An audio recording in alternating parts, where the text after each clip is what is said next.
Assalamualaikum warahmatullahi wabarakatuh. Alhamdulillah, alhamdulillahirabbil alamin. Wa bihi nasta'inu ala umurid dunya waddin. Wa sallallahu wa sallama ala sayyidina Muhammadin khatamin nabiyyin wa alihi wa sahbihi ajma'in. Wa la haula wa la quwwata illa billahil aliyyil azim. Bismillahirrahmanirrahim. Qalu subhanaka la ilma lana illa ma 'allamtana innaka antal alimul hakim. Bismillahirrahmanirrahim. Nawaitu ta'alluma wa ta'lima wa tadhakkura wa tadhkira wa naf'a wal intifa'a wal ifadata wal istifadata wal hasa 'ala tamassuki bi kitabillahi wa sunnati rasulih wa du'a ilal huda wa dalalata 'alal khair ibtigha'a wajhillah wa mardatihi wa qurbihi wa sawabihi subhanahu wa ta'ala.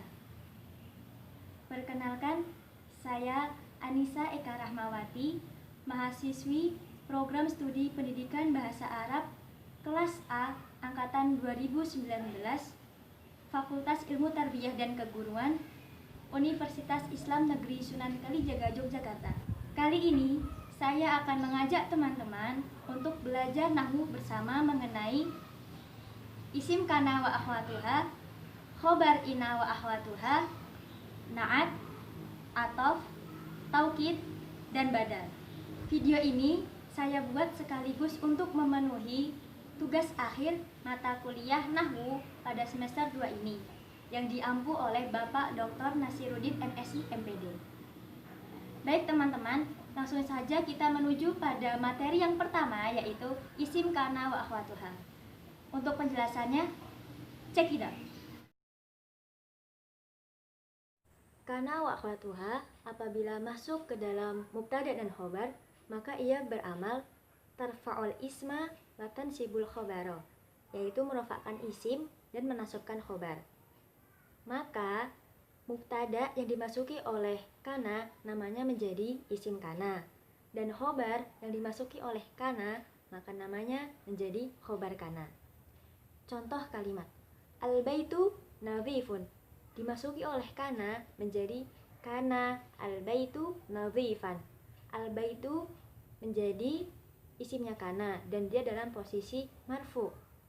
Sedangkan nadhifan ia menjadi khobarnya kana dan dia mansub. Kana memiliki beberapa saudara yang dikelompokkan menjadi 5 kelompok. Yang pertama yaitu lit taukid, untuk menunjukkan waktu. Di antaranya ada asbaha, yaitu artinya pada waktu pagi. Yang kedua ada adha, yaitu pada waktu duha. Yang ketiga ada dhalla, yaitu pada waktu siang. Yang keempat ada amsa, yaitu pada waktu sore. Dan yang kelima ada bata, yaitu pada waktu malam. Kelompok yang kedua yaitu litahawul, yang maknanya menjadi. Di sini hanya ada soro. Kelompok yang ketiga yaitu linafyi, untuk peniadaan. Di sini hanya ada laisa. Kelompok yang keempat yaitu lil istimror, yang maknanya terus-menerus. Di sini ada mazala, mabariha, manfaka, dan mafatia. Semuanya ini, keempat-keempatnya ini bermakna masih atau senantiasa. Dan kelompok yang kelima yaitu libayani muddah, untuk menjelaskan keberlangsungannya waktu. Di sini hanya ada madama. Madama ini harus didahului oleh kalimat. Contohnya, la ta'buri asyari'a madamatil isyaratu hamro'a. Selanjutnya yaitu mengenai penggolongannya kana. Kana wa akhwatuha memiliki bentuk mudhari dan bentuk amarnya, yang dimana bentuk-bentuknya itu beramal sebagaimana fi'il madinya. Di sini dibagi menjadi 3 golongan. Golongan yang pertama yaitu fi'il yang memiliki bentuk mudhari'nya dan memiliki bentuk amarnya. dan semuanya itu beramal sebagaimana fi'il madinya, yaitu ada kana, asbaha, adha, dholla, amsa, bata, dan soro. Selanjutnya penggolongan yang kedua, yaitu fi'il yang memiliki bentuk mudhari'nya saja tanpa bentuk amarnya, yang beramal sebagaimana fi'il madinya, yaitu ada mazala, mabariha, manfaka, dan madama. Dan penggolongan yang ketiga yaitu fi'il jamid, fi'il yang tidak memiliki bentuk mudhari' dan bentuk amarnya, yaitu ada laisa dan ma fati'ah. Kana wa akhwatuha itu dibagi menjadi dua, ada yang tam dan ada yang nakis. Apa itu tam? Tam yaitu fi'il yang cukup dengan fa'ilnya saja, tidak perlu membutuhkan khobar. Contohnya ala ilallahi tasirul umuru. Di sini menggunakan bentuk mudhari daripada soro, yaitu tasiru, yang dalam bentuk tam dia bermakna kembali. Kemudian nakis. Nakis ia tidak cukup dengan fa'ilnya saja, tetapi dia membutuhkan isim dan juga khobar. Dan fi'il yang khusus masuk pada nakis ini ada laisa, zala, dan fati'ah. Contohnya wa kanallahu ghafurur rahima. Karena terkadang dia hanya berupa zaidah atau tambahan saja yang tidak memiliki arti, tetapi dia ditambahkan hanya untuk taukid. Contohnya la yujadu kana misluka. Selanjutnya mengenai isimnya kana. Isim kana dibagi menjadi dua jenis, yaitu berupa isim mu'rab dan isim mabni. Isim mu'rab contohnya kana al-muslimu mujtahidan. Al-muslimu merupakan isim kana yang berupa mu'rab, dan mujtahidan dia merupakan khobarnya kana. Nah, apabila isim kana itu berupa mu'rab, baik dalam bentuk mufrad, bentuk musanna, dan juga bentuk jamak, maka kana wa akhwatuha selalu dalam bentuk mufradnya, seperti contoh tadi. Selanjutnya bentuk isim kana yang kedua yaitu isim mabni. Bisa berupa isim domir, bisa berupa isim isyarah. Contohnya asbahtu mutafa'ilan. Tu di sini merupakan isim domir yang menjadi isim daripada asbaha, dan mutafa'ilan menjadi khobarnya kana.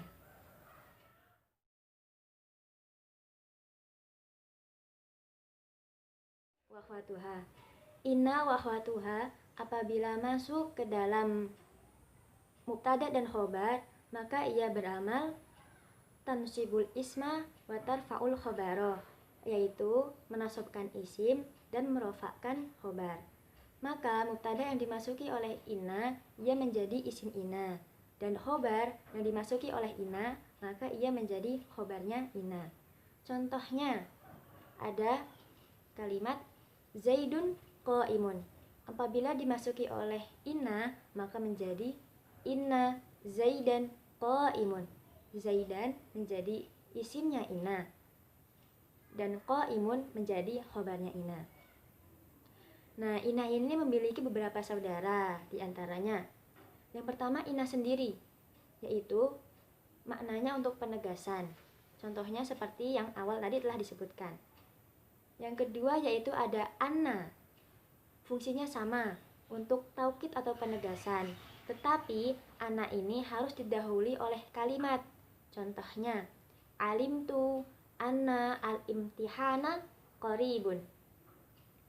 Selanjutnya yang ketiga yaitu ada ka'anna. Ka'anna memiliki dua fungsi. Yang pertama yaitu untuk penyerupaan apabila khobarnya berupa jamid. Contohnya ka'anna al-qamaro misbahun. Dan fungsi yang kedua yaitu untuk sangkaan apabila khobarnya berupa mustaq. Contohnya ka'annaka fahimun. Selanjutnya yang keempat ada lakina. Lakina ini untuk susulan, dan lakina ini harus didahului oleh kalimat. Contohnya al-baitu jadidun, lakina al-asasa qadimun. Selanjutnya yang kelima yaitu ada laita. Laita ini fungsinya litamani, untuk angan-angan, yaitu mengharapkan sesuatu yang sulit terjadi atau tidak mungkin terjadi. Contohnya, laita asyababa ya'udu yauman. Selanjutnya yaitu ada la'ala. La'ala ini memiliki dua fungsi. Yang pertama yaitu litaroji, untuk harapan, yaitu mengharapkan sesuatu yang disenangi. Contohnya, la'alla al-kitaba rahisun. Dan fungsi yang kedua yaitu litawaku, yaitu mengharapkan sesuatu yang tidak disenangi.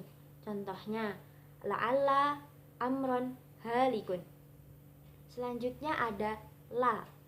La di sini berfungsi linafyi, untuk peniadaan. Contohnya, la sururo daimun. Selanjutnya jenis-jenis khobar ina. Khobar ina memiliki 3 jenis. Yang pertama yaitu berupa isim dhohir, sebagaimana telah dicontohkan sebelumnya. Yang kedua yaitu berupa syibhu jumlah. Syibhu jumlah itu berupa dzaraf ataupun jar majrur. Contohnya, inna ar-rahata ba'dat ta'abi.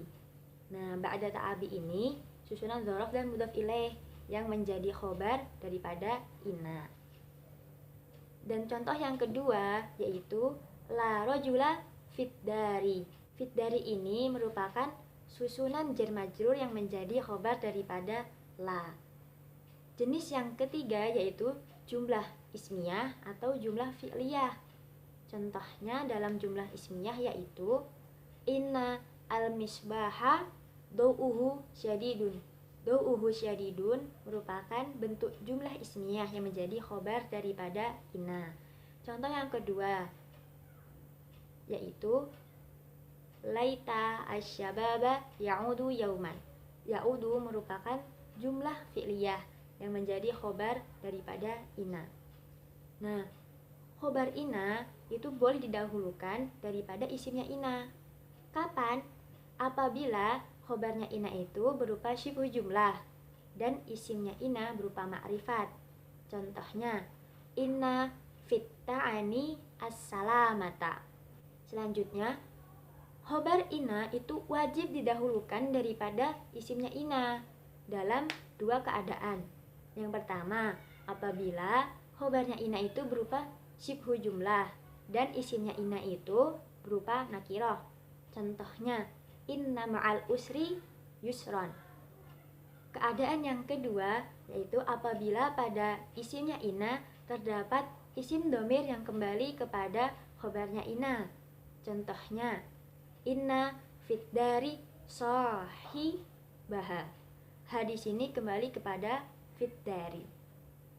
Inna wa akhwatuha apabila dimasuki oleh ma tambahan atau ma kafah, maka pengamalan inna dan saudara-saudaranya itu menjadi batal, kecuali pada laita. Laita apabila ditambahkan oleh ma, maka dia boleh mengamalkan dan boleh tidak mengamalkan. Contohnya, innamal umamu akhlaqu ma bakiyat. Khusus khobarnya inna biasanya dimasuki oleh lam. Lam di sini disebut dengan lam taukid yang berfungsi untuk penegasan. Contohnya, innallaha laqawiyyun azizun. Quran surat Al-Hajj ayat 40. Selanjutnya materi yang ketiga yaitu na'at. Dalam kitab Nahwadi jilid 1, na'at adalah lafadz yang menunjukkan pada sifat isim sebelumnya. Dan isim yang diikuti itu disebut dengan man'ut. Na'at mengikuti man'utnya dalam hal rofa, nasab, dan jar. Contoh dalam hal rofa yaitu hadza kitabun mufidun. Mufidun mengikuti kitabun dalam hal rofa yaitu ditandai dengan domah. Dalam hal nasab yaitu qara'tu kitaban jadidan. Selanjutnya dalam hal jar yaitu nazartu fi kitabin mufidin. Na'at dibagi menjadi 2 yaitu na'at hakiki dan na'at sababi. Naat hakiki adalah naat yang mengikuti isim sebelumnya dalam hal i'rabnya, dalam hal ma'rifat dan nakirah, dalam hal mudzakkar dan muannas, serta dalam hal mufrad, tasniyah maupun jamak. Contoh yang pertama yaitu ja'a ar-rajulu al-fadilu. Al-fadilu menjadi naat dan ar-rajulu menjadi man'ut. Al-fadilu mengikuti ar-rajulu dalam hal i'rabnya yaitu rafa, mengikuti ar-rajulu dalam hal ma'rifat, dalam hal mudzakkar dan dalam hal mufrad. Contoh yang kedua yaitu ja'ati as-sayyidatu al-fadilatu. Al-fadilatu menjadi naat daripada as-sayyidatu. Dia mengikuti dalam hal rafa, jamak, muannas dan dalam hal ma'rifat. Dalam naat hakiki ini, apabila man'utnya berupa jamak ghairu aqil atau jamak yang tidak berakal, maka naatnya boleh dalam bentuk mufrad muannas dan boleh juga dalam bentuk jamak muannas. Contohnya al-jibalu al-aliyatu. Bisa juga dalam bentuk jamak yaitu al-jibalu al-aliyatu. Naat hakiki ada 3 macam. Yang pertama yaitu berupa isim zahir. Contohnya al-qahiratu madinatun azimatun. Azimatun menjadi naat dan madinatun menjadi man'ut. Bentuk yang kedua yaitu syibhul jumlah, baik berupa dzaraf maupun jar majrur. Syibhul jumlah ini menjadi naat apabila man'utnya berupa nakirah. Contohnya lil haqqi sautun fauqa kulli sautin. Fauqa ini merupakan dzaraf yang menjadi naat daripada sautun. Selanjutnya bentuk yang ketiga berupa jumlah ismiyah atau jumlah fi'liyah. Contoh jumlah ismiyah yaitu madha yaumun barduhu qarisun. Barduhu ini merupakan susunan jumlah ismiyah yang menjadi naat daripada yaumun. Dan contoh daripada jumlah fi'liyah yaitu hadza amalun yufidu. Yufidu ini merupakan jumlah fi'liyah yang menjadi naat daripada man'utnya yaitu amalun.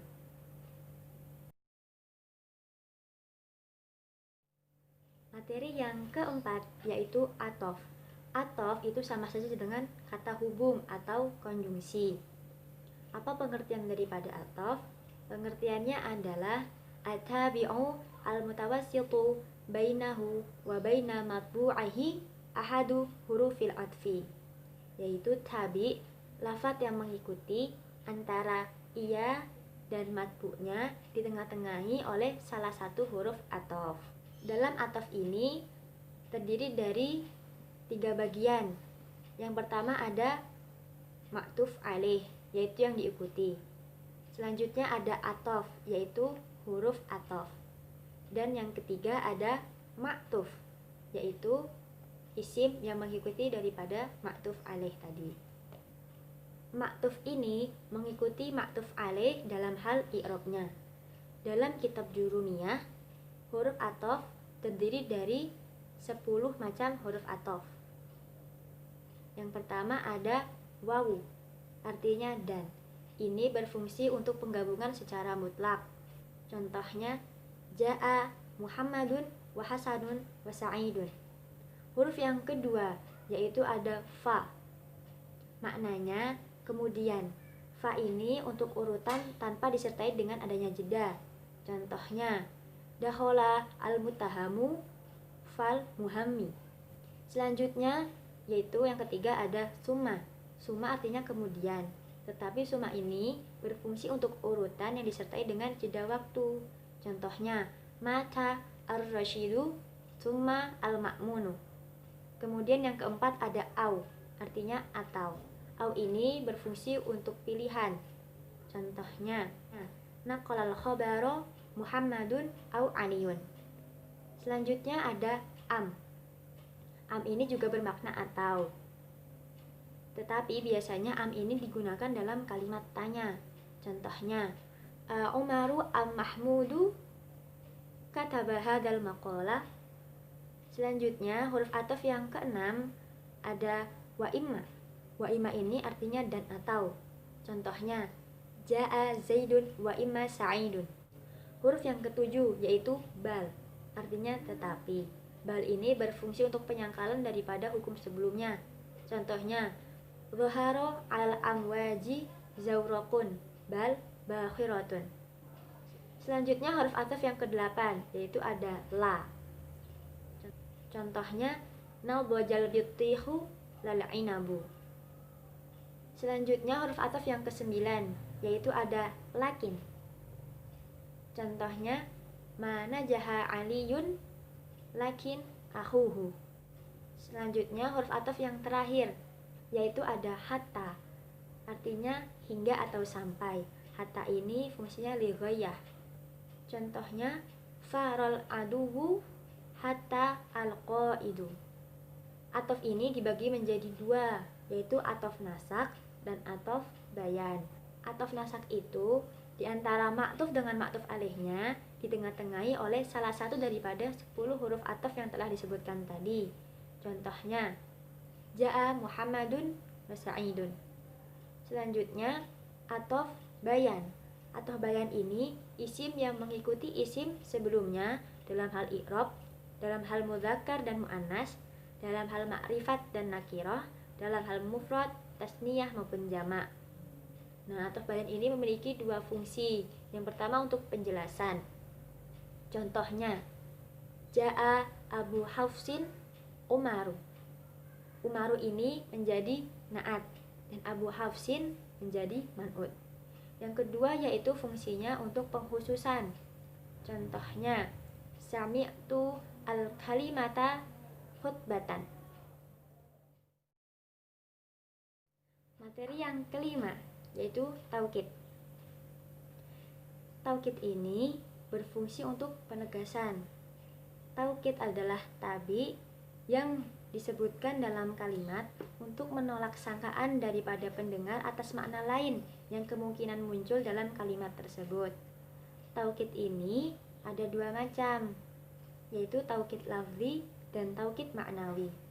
Taukid lafzi yaitu bisa dituliskan dengan cara mengulangi isim yang diberi taukid, yaitu bisa dengan beberapa cara.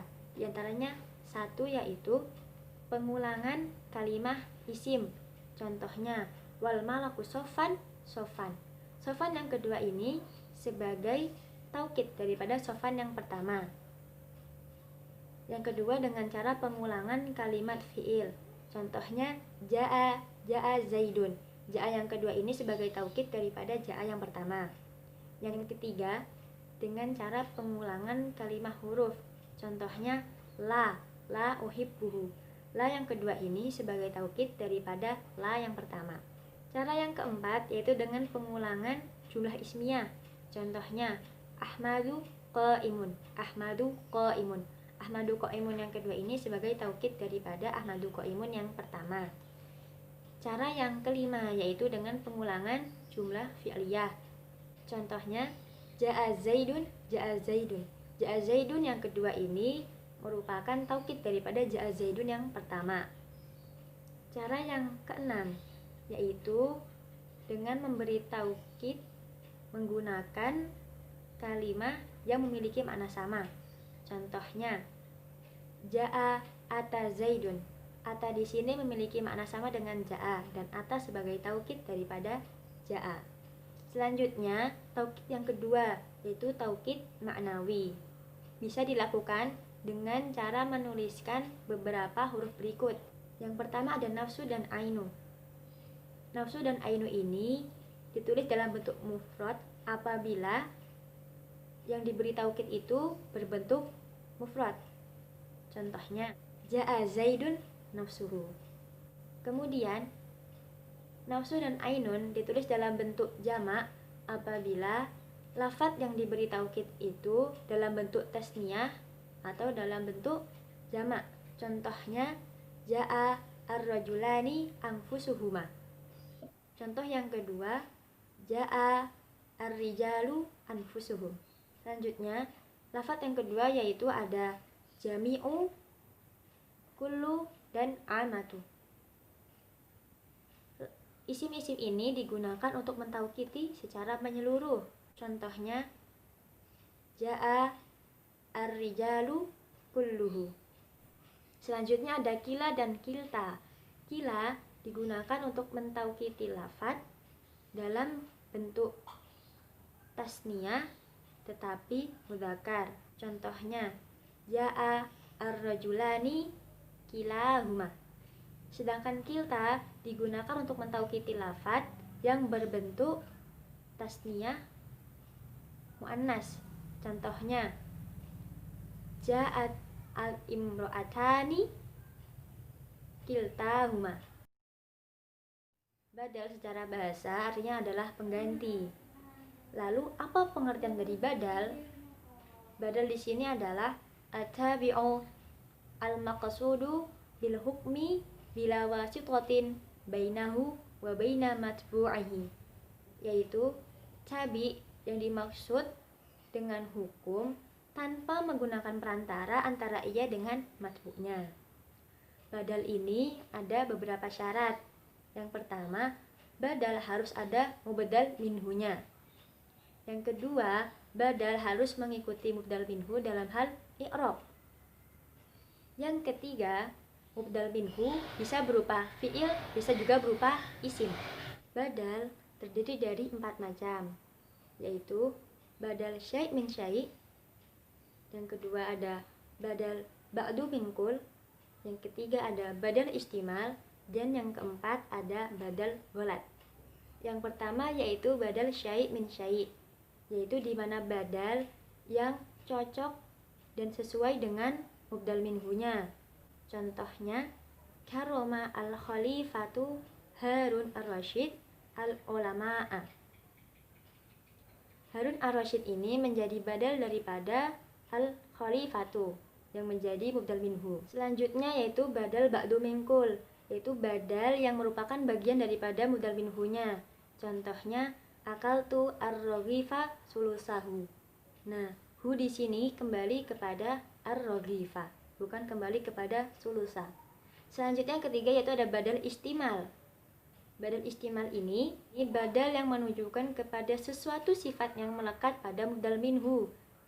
Contohnya, nafa'ani zaidun ilmuhu. Yang keempat ada badal ghalat, yaitu badal yang digunakan sebagai ralat daripada mubdal minhunya. Contohnya, syarabtu al-qahwata al-ma'a. Aslinya dia ingin menyebutkan syarabtu al-ma'a, tetapi sudah terlanjur mengatakan syarabtu al-qahwata. Maka al-ma'a disebutkan sebagai badal daripada al-qahwata yang menjadi mubdal minhunya. Tadi disebutkan bahwa badal mengikuti mubdal minhunya dalam hal i'rab, yaitu dalam hal rofa, nasab, dan jer. Contoh dalam hal rofa yaitu ja'a doifuna khalidun. Khalidun ini menjadi badal dan doifuna menjadi mubdal minhu. Contoh dalam hal nasab yaitu zurtu jarona khalidan. Khalidan menjadi badal dan jarona menjadi mubdal minhu. Yang terakhir yaitu dalam hal jer. Contohnya, dhahabtu ila jarina khalidin. Khalidin menjadi badal dan jarina menjadi mubdal minhu. Demikian penjelasan 6 materi nahwu yang kita pelajari tadi. Tetapi dalam penyampaian tadi saya merasakan masih ada beberapa kekurangan dalam saya menyampaikan materi. Tetapi saya berharap dengan sedikit penjelasan tadi bisa bermanfaat bagi teman-teman dan pendengar semuanya. Saya akhiri video ini dengan membaca doa kafaratul majlis. Bismillahirrahmanirrahim. Subhanakallahumma wa bihamdika asyhadu an la ilaha illa anta astaghfiruka wa atubu ilaik. Saya mohon maaf apabila banyak kesalahan dalam bertutur kata. Wabillahi taufiq wal hidayah. Wassalamualaikum warahmatullahi wabarakatuh.